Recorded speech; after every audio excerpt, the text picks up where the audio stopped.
Chapter 9, Solar Radiation, Heat Balance and Temperature.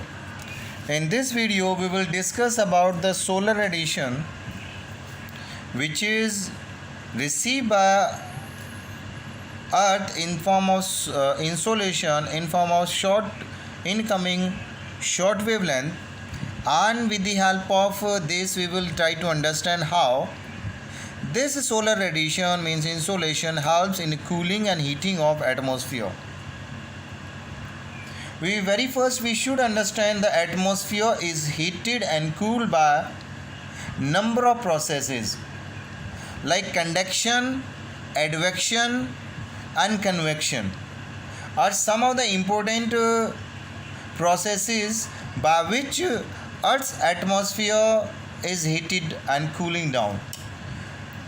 There is a partial absorption of solar radiation by the atmosphere. When this solar radiation in the form of insolation reaches on the earth's surface, there is a partial absorption. We should know that the atmosphere is not heated directly by the sun rays.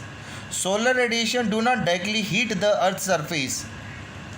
By the sun's rays passing through it, when this solar radiation passing through the atmosphere, dust particle, water vapor present in the lower atmosphere directly absorb only 10% of incoming solar radiation.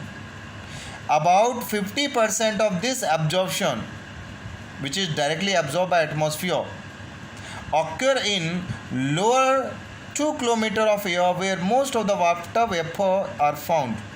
The process of absorption is not very effective in raising the surface air temperature. That is why even on a clear sunny day, the temperature near the surface remain low.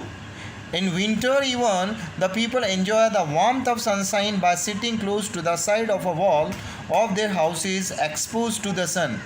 Because of short wave incoming solar radiation being converted into long wave terrestrial radiation.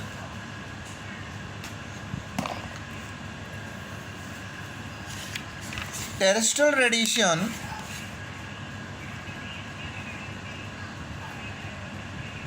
is amount of solar radiation which is radiated back by the atmosphere. Heating of atmosphere by long wave radiate back by the earth's surface, and about 2/3 of the radiant solar energy reaches the earth's surface directly or indirectly in form of short wave electromagnetic wave, where it is converted into terrestrial radiation by the surface. And this terrestrial radiation is a process which continue for all 24 hours.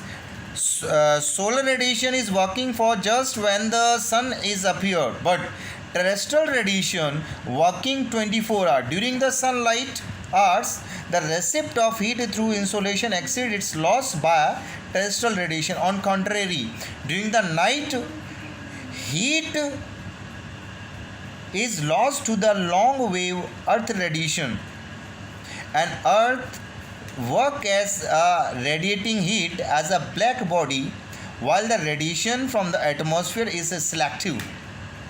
Most of the atmospheric gases, especially CO2 and other greenhouse gases which is available in troposphere, we absorb the long wave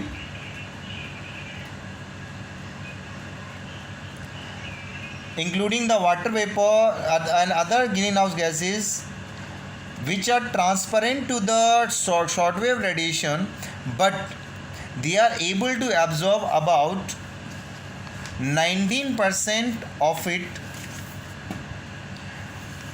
when sun rays is reaching on earth's surface in long wave, and about 85% of the terrestrial long wave are absorbed by these greenhouse gases.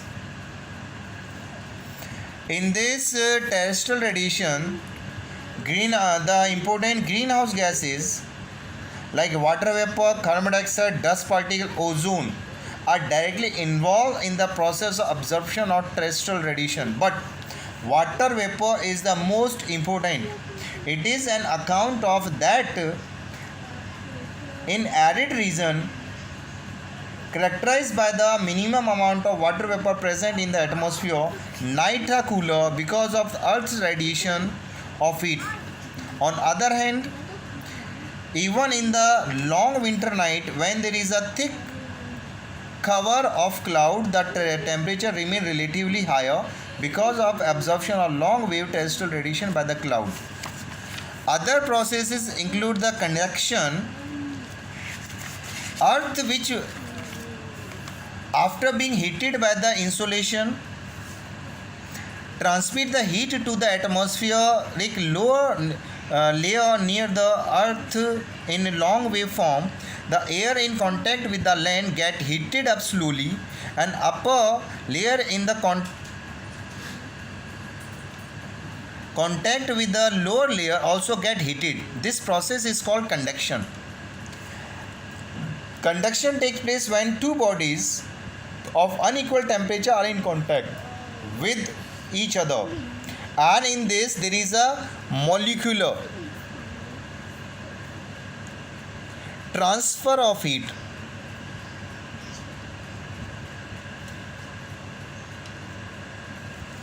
And transfer of heat continue until the both bodies attain the same temperature or the contact is broken. Conduction is very important in heating the lower layer of atmosphere. The second process, which is called convection,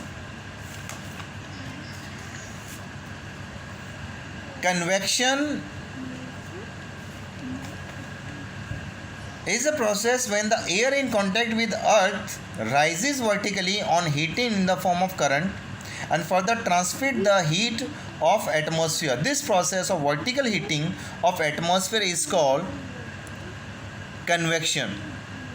The convective transfer of heat is confined only to the troposphere. Advection is horizontal movement.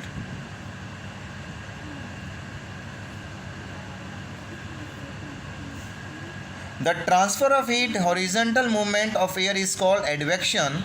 Horizontal movement of air is relatively more important than the vertical movement, and this also helps in the transfer of heat from cooler area to warmer area.